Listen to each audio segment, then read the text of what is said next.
आजचा जर विचार केला पिरॅमिडच्या बाबतीत जे काही जगासमोर आलं आहे त्याच्याबद्दलच मी आज थोडंसं वाचन करण्यासारखं करणार आहे.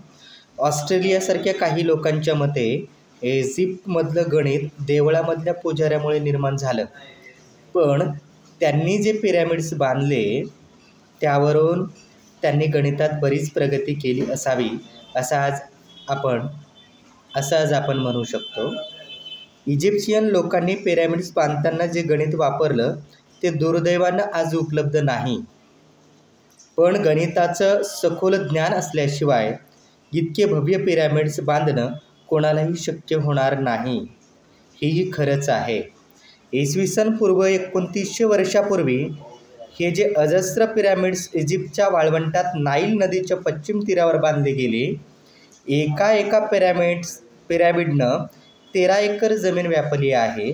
सरासरी 2.5 टन वजनाचे किमान 20 लाख दगडी ठोकळे एका पिरॅमिडमध्ये वापरले आहेत.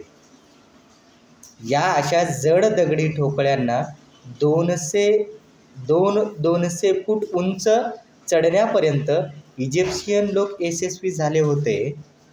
पिरॅमिडच्या बांधकामात विलक्षण अचूकता आहे. चौकोनी पिरॅमिड्स, घनफळ ही सूत्रांचा वापर अचूक केला. पिरॅमिडची उंची, पायांचं क्षेत्रफळ हेही त्या काळात त्या लोकांना जमत होतं. हे गणितीय सूत्र प्राचीन इजिप्शियन लोकांना कसं काय माहीत होतं हे कळत नाही.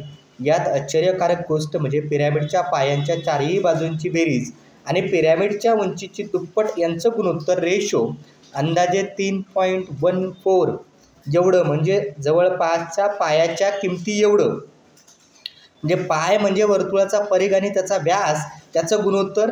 हिरोडोटस नावाच्या एका ग्रीक इतिहासकाराने इजिप्तभर भटकंती केली होती. या भटकंतीत गुणोत्तराच्या काही विशिष्ट नियमांच्या आधारे पिरॅमिड्स बांधले गेले असं त्याला एका पुजाऱ्याने सांगितलं. यावरून गुणोत्तर पाय असावा असं म्हणता येईल.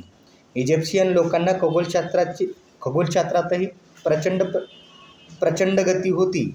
एका वर्षात 365.25 दिवस असतात, तेही त्यांना चाललं होतं. पिरॅमिडच्या तळघरात जो रस्ता जातो त्या रस्त्यातून जर आकाशाकडे पाहिलं तर ठुबान नावाचा तारा दिसतो. 5000 वर्षापूर्वी हाच आपला ध्रुव तारा होता. यावरून पिरॅमिड बांधताना खगोलशास्त्र आणि गणित यांची सांगड घातली होती हे लक्षात येतं. म्हणजे एकंदरीत विचार केला पिरॅमिडच्या बाबतीत तर आपल्याला या थोडक्यामध्ये माहिती घेता येते. धन्यवाद. जय शिवराय.